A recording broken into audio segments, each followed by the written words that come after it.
Yeah, thank you so much for having me. Well, good afternoon, everyone.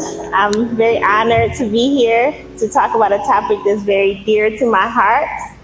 Um, as Regina stated, I'm Chantalia Johns. I am a professor at Wayne State University in the School of Social Work, where I support individuals who are looking to do therapy and provide support in the community. And when I'm not at Wayne State, I'm also a licensed therapist. So I provide therapy in Michigan, Ohio, and Washington. Primarily, my clients are those who work in high-tech companies. Not that I sought out to do that, it's just how it ended up being. But it's important because sometimes when individuals are in very high-stress roles, they often hide their stories. So perhaps they are struggling with a decline in their mental health, relationship difficulties, learning how to manage grief, but they do it in silence. And perhaps they do it in silence because they feel like they have to perform really well in order to maintain their job. So I really enjoy working with individuals in those spaces because I let them know that it's okay if you're not okay. And that doesn't mean that you're not excellent at your job. It just simply means that you need to take a pause to care for you, and then you can get back to doing the work that is meaningful in your companies. And outside of all the work that I do, I'm a wife, and my husband's here with me. We celebrated our 19th wedding anniversary last week, and he planned a good date for us, so I was happy about that.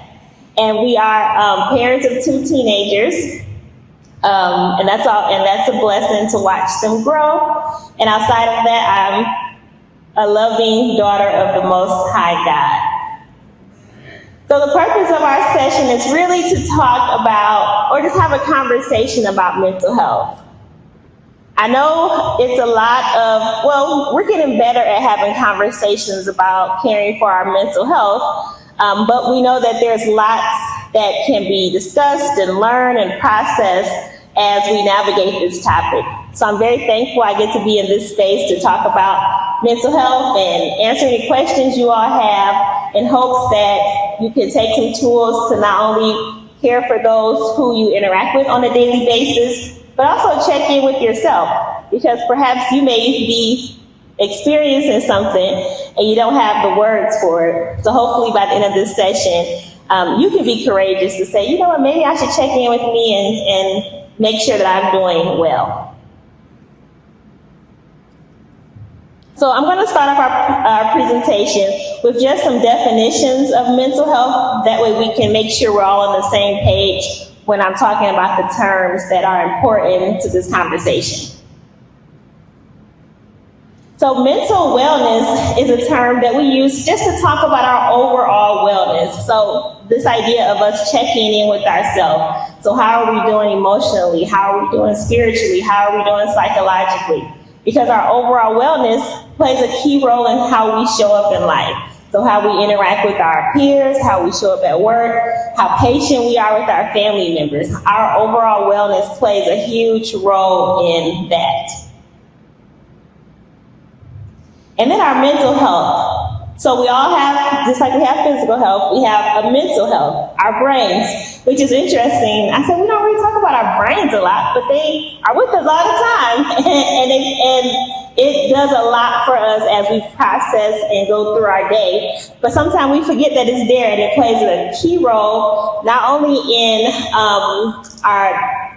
how we think and our emotions, but there's a lot of research that talks about how our mind and our bodies are connected. So sometimes when we think about certain physical health concerns that we have, oftentimes when it's hard to put a label or a condition to it, it could actually be something related to your mental health. So if you're under a lot of stress, maybe you've experienced loss, and it's unprocessed, then it may show up in physical health symptoms. So we have to care for our mental health. And mental health is really this state of well-being where we're able to realize our abilities, we can cope with everyday stressors, we can work productively and fruitfully, we can smile, we can laugh, and we can contribute to our community. So now I'll move to mental health challenges. mental health challenges is really an umbrella term that we use to encompass when we see a decline in someone's mental health. And the umbrella term is important because sometimes we may see a change in someone, so their behavior, their emotions, and their mood, but we don't know anything past that. Like, we don't know if it's a mental health condition, we don't know if they're experiencing a crisis, we just see there's a change. And so we call that mental health challenge. And again, this term encompasses when there's early signs or symptoms, worsening signs or symptoms, when someone's experiencing a crisis, or when they indeed have a mental health disorder. So for those who aren't studying counseling or psychology, we just typically say mental health challenge. So that's what, that's the term we'll use throughout our presentation today.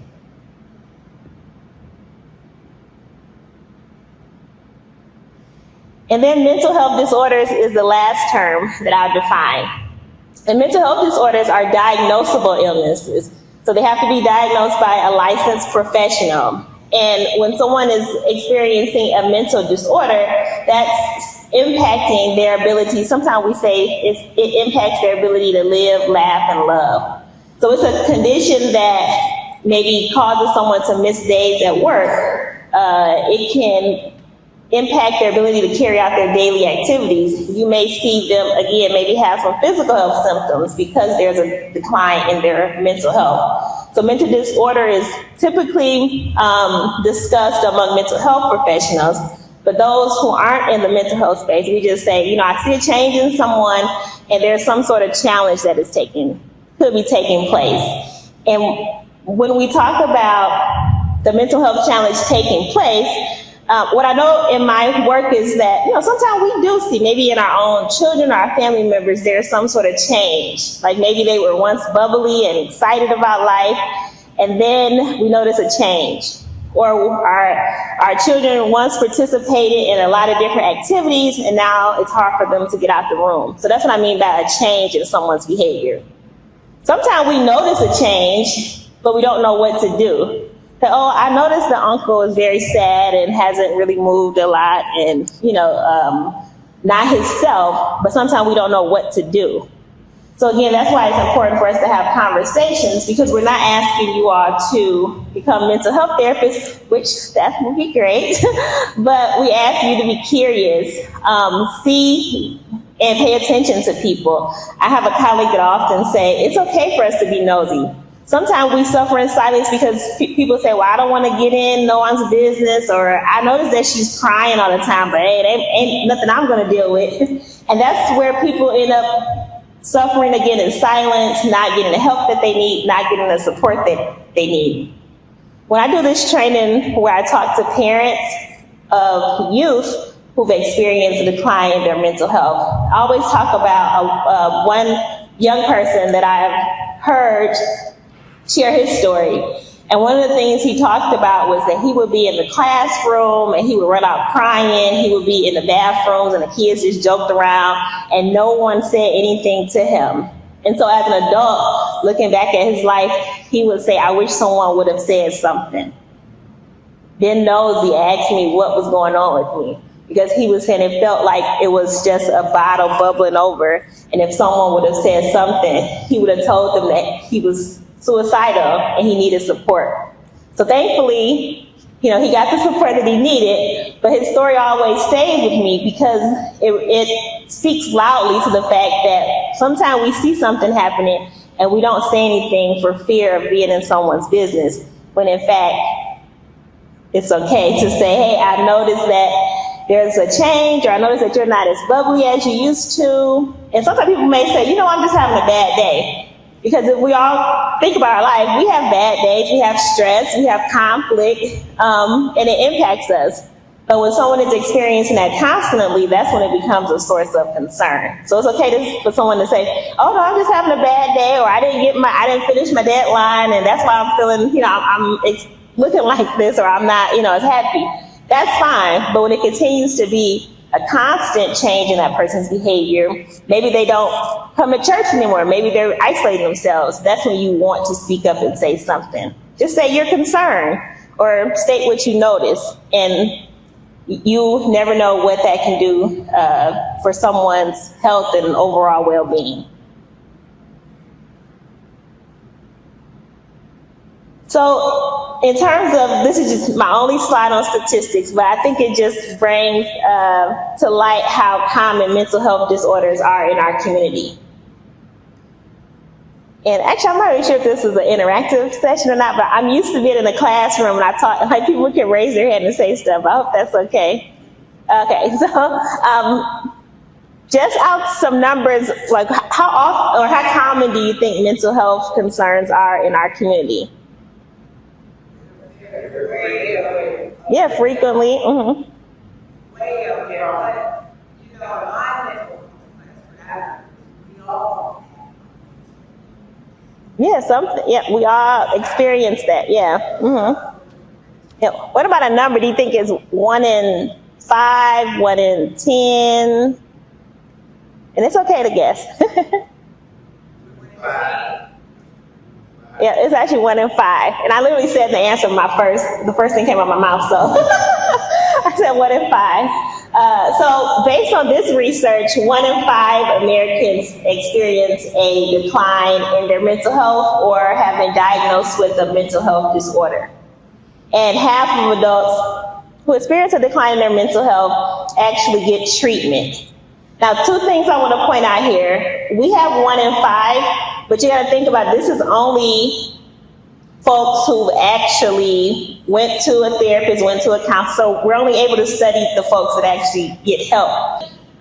But we don't know because, you know, again, people suffer in silence or they don't go seek treatment. So what we have is an approximate number based on those who've actually gotten support. And so that's 1 in 5. And then this idea about delay in treatment, that's also important, and again, highlight why we should have conversations like this, because folks may realize, again, there's a decline or there's a change in their health, but they may not know where to go, what to do. A lot of factors may contribute to them not seeking support.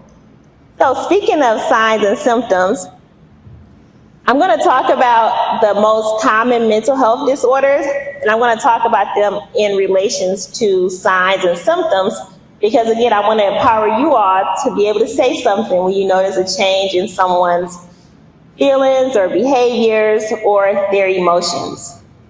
So signs are things that we observe. So we may see a sign, we may see someone crying, we may see someone easily startled. We may see some sort of change in their behavior. Maybe they're easily agitated or irritable. Or you may notice that there's a change in their appearance. Or it's sunny outside and they have on winter clothes, which I probably need to stop using that example because my teenagers wear their winter clothes all year round. And I tell my son, like, oh, that's your summer black or your winter black or what is it? So anyway, so signs is things that we can see with our eyes. So we can see the change that's unfolding in front of us. And symptoms are physical or mental health things that we may not see someone experiencing. So they may have symptoms and we may not see those things. An example of that, I may have racing thoughts, but you're not going to see the thoughts of racing, but they're inside of me and they're impacting me to the point where I'm not able to function. So I'm going to talk about signs and symptoms of the most common mental health disorders so that you all can be prepared to say something and support someone in their overall wellness. So again, I'm going to only talk about the most common mental health disorders because that's what we're going to most likely run into in our communities. And the first one is anxiety. Well, I'll just say the 3 is anxiety, depression. And then I'm actually going to touch on substance use disorder, and I'll also talk about trauma. And if you have additional questions about other mental health concerns, I can hang around and answer questions, but I wanted to just simply touch on the ones that we most commonly see in our community. So when we talk about anxiety, that's really an umbrella term. So there's a wide variety of anxiety disorders. There's, like, for example, generalized anxiety, where there's this general sense of worry and anxiousness and fearfulness, or agitation. There's also social anxiety. So some people may experience fear of being in social settings. They may be very anxious about speaking in public. And another symptom, they may actually maybe not want to leave a situation. So they may be in, like, say you're at an event and the fear of being judged or pointed out is so strong for that person. They may stay at a party longer than they want because they're like, well, if I get up, then people are going to, their mind is telling them, oh, people are going to judge me. They're going to laugh at me, so I'll stay longer than I need to. So that's sort of what we look at when someone may be experiencing social anxiety. And then obsessive compulsive disorder is also an anxiety, or what you may hear called OCD. And that's when someone may have repetitive behaviors or repetitive thoughts, intrusive images, anything that they're doing to control maybe. So, for example, I have a client that I work with that has OCD, and her symptoms tend to flare up and she needs to wash her hands and she needs to, like, count certain steps to get to her desk. But she talks about it only flares up when she feels like she's overwhelmed at work, she's losing control. And so after us talking, she realized, well, what I do is I try to control the washing of my hands, or I control the counting of things because I'm anxious about my performance at work. So that's an example of OCD.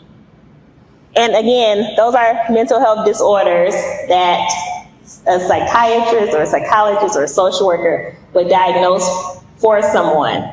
But that doesn't mean that you may not notice someone who is maybe easily anxious or fearful or worried in your own community.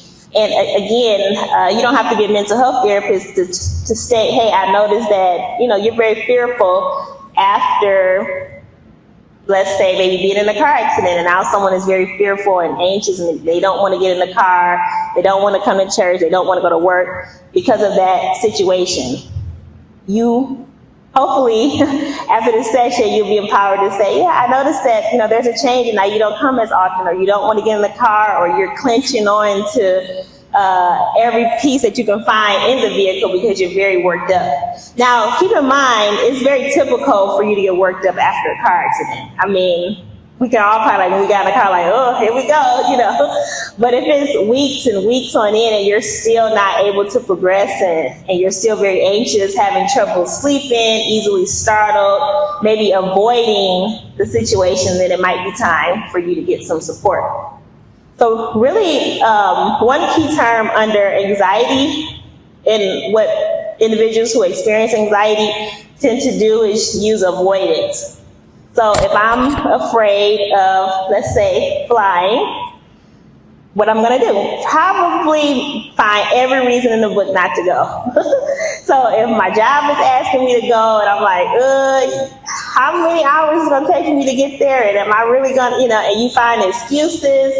And it's not because you don't want to go. Maybe it's a beautiful place that they're having this session at, but because of your anxiety and your fears, you're avoiding it. So one of the key things we see with someone experiencing anxiety is they tend to avoid the thing that's making them anxious. Phobias are also under anxiety, and a lot of people have phobias. I'm afraid of spiders, I'm afraid of ants, I'm afraid of this and that. And what they tend to do, they will avoid the place where they think, like maybe if you're afraid of spiders, you don't go in the basement. Like, I'm not going down there because I'm afraid there might be a spider there. So people can naturally not like things. Maybe you're not a big fan of dogs, or what we look for also is how much it impacts your life. So if I'm afraid of dogs and none of my neighbors have a dog, none of my friends have a dog, the likelihood of me running into one is very slim. That phobia is not really impacting my life.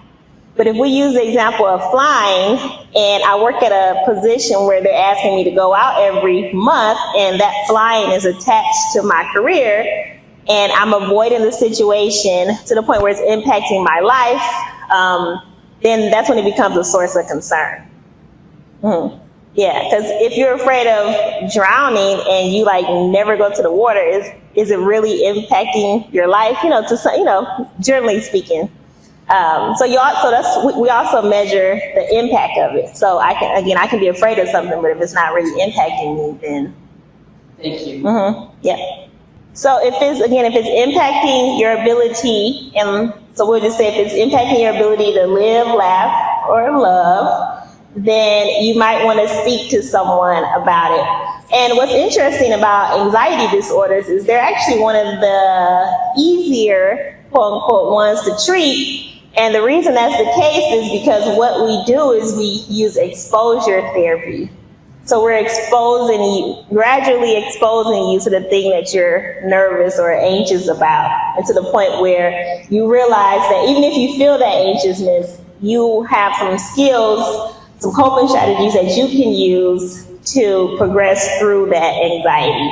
So if I'm afraid of flying and it's impacting my ability to work, I'm gonna maybe talk to a therapist and they're gonna help me. Okay, they'll say, maybe Chantalia, just go to the airport. You don't have to be on a plane. Just go to the airport and come on back and tell me how you felt. And I'm like, okay, I can do that. And then they may say, all right, well, you got that, and you'll go back to therapy and you'll talk about how you felt. So they'll say, well, did you feel anxious? And I'm like, yeah, the closer I got, my heart started beating, my hands were sweaty, my stomach started turning. I'm like, okay. Then we'll have a session. And then I'll say, okay, well, this time I want you to, I probably should have I personally would have probably had them watch something on TV, like watch Planes or something on TV first, and then go to the airport. But anyway, so if we did the opposite, I'll say, okay, well, watch something on TV that talks about planes and talks about, travel, and tell me how you felt. And they may come back and say, well, that wasn't too bad, and then we'll just make our way. Well, I know there's a trip, and some trips can be as short as 45 minutes to get somewhere. So, how do you feel about you doing that? And they be like, oh, no, I can't be doing that, but in order for them to find some relief, they're going to have to be exposed. So they say, you know what? Here's some coping strategies that you can use. And some coping strategies, for example, is we may say, well, when you get on the plane, because typically what anxiety tries to do for us is make us worry about the past or take us to the future.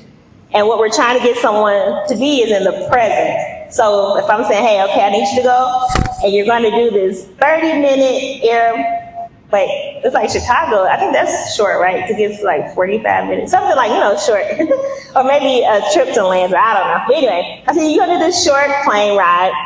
I'll say, but what I want you to do when you get on there, because your mind's going to, or I remember you asked, so where's your mind taking you? Like, oh, this plane's going to crash, I'm going to leave my family behind, and all these things. So that's telling you that, their anxiety is taking them to the future, and they don't really have any real evidence. So I always say, look for evidence. When you're on the plane, is there any evidence that this is going to happen? So that's one strategy. So they can look at, the flight attendants, if they're not panicking, that could be a signal that you're okay. So you telling them, look for evidence to test your thoughts. So if you're worried about plane crashing, look for evidence. That's one step. And the next one is that you want them to be in the present. So you say, do something that is going to take your mind to what's happening right now. Some people do counting. My favorite is telling people to write their names in cursive, because that takes some mental process to sit there and write your name in cursive. Maybe write, even if you don't have any paper, and you write it on your hand. That's channeling your brain to focus on that versus what your mind is telling you. Oh my God, a plane gonna crash. But you're focusing right on what's happening in the moment, like writing your name. Another strategy that we would encourage that person to do is think about, now this may challenge what I said about how anxiety takes you to the future, but sometimes it's helpful to think about what you're going to do when you get there. So instead of worrying about, oh, the plane is this and this and that, visualize what's going to happen when you get there. And so that can be helpful to clients as well. So we give them strategies to use, and then they'll come back and they'll tell us how they felt. Because if you've ever experienced anxiety or some sort of panic attack related to anxiety, you might remember that it doesn't last that long. It's usually like you're in that moment, and if you're using strategies, that those feelings can subside. And that's what you're trying to teach the person. And say, I can't erase that from you, but I can teach you things that you can do, be in the moment, until those feelings and those emotions subside. And then you're able to go to the place, and you're able to go have a beautiful time, and you can come back and let me know. So that's a little bit about anxiety. And it impacts, again, our thoughts. So we can have like a lot of racing thoughts, and no one may not know because we can't see each other's thoughts. Their feelings, so they may have feelings of sadness, feelings of hopelessness, feelings of dread. So, I'm dreading that if I leave, these things won't happen. And then I already talked about the behavior that we often see in anxiety, and that's avoidance. So if I'm anxious about something, I'm probably going to avoid it. I'm probably going to make up an excuse why I can't go, or make up a reason why I never do those things. And underneath that is typically because we're trying to avoid the feelings that are associated with anxiety.